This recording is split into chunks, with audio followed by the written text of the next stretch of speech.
অক্ষ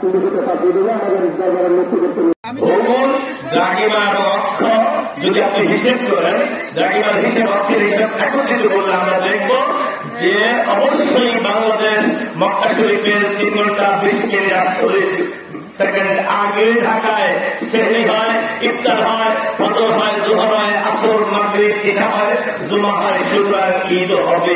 এটাই যৌক্তিক। প্রত্যেক সরকারের কাছে আমরা জানিয়েছি, আসলে সরকার যে উত্তরটা দেয় আপনারা জনমত তৈরি করেন। আমরা তো ওআইসির সিদ্ধান্তে ইস্তাম্বুল বৈঠকে প্রফেসর জব্বর, ডক্টর ইসহাক আমাদের বাংলার 2 জন প্রতিনিধি স্বাক্ষর করে এসেছি। আমরা ব্যতিক্রম দেওয়ার সুযোগ নেই, কিন্তু জনমত রাখবে। আমরা জনমতের সরকার, সুতরাং সরকারকে আমরা জনমত তৈরি করে দিচ্ছি। আমার জানা 1928 সাল থেকে আমরা এই মতের উপর এই গ্রামে ঈদের নামাজ পড়ে আসতেছি। 1931 সালে মাদ্রাসা প্রতিষ্ঠিত হওয়ার পর এই ফিল্ডে 31 সাল থেকে আজ পর্যন্ত জামাত হয়ে আসছে। আমার দাদাজান কিবলা কুতুবুল আক্তার বিশ্বমুফতি শাহ ইসহাক রহমাতুল্লাহ আলাইহি এই মতের প্রতিষ্ঠা করে এখানে জামাত কায়েম করেন। তারপর আমার আব্বাজান কিবলা মুফতি আজম শেখ আব্দুল ওয়াদুদ সাহেব ইমামতি করেছেন।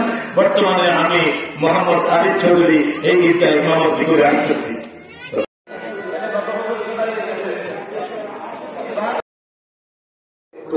একটা কথা বলে চলে দিচ্ছি। মূল কথা হচ্ছে কথা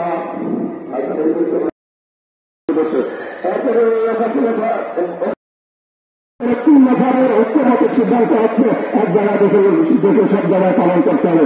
বাকি হলে সাধু মাঝাবে কোরআনের হাদিস এরকম কথার কারণে সাংঘর্ষিক বক্তব্য দলীয় যুক্ত হয় না, দলীয় হিসাবে গ্রহণযোগ্য হয়। মধ্যে সূত্র শুনে খবর পাওয়া নির্ভরযোগ্য সূত্র, তাহলে তাদের উপর কর্তব্য হয়ে যায়।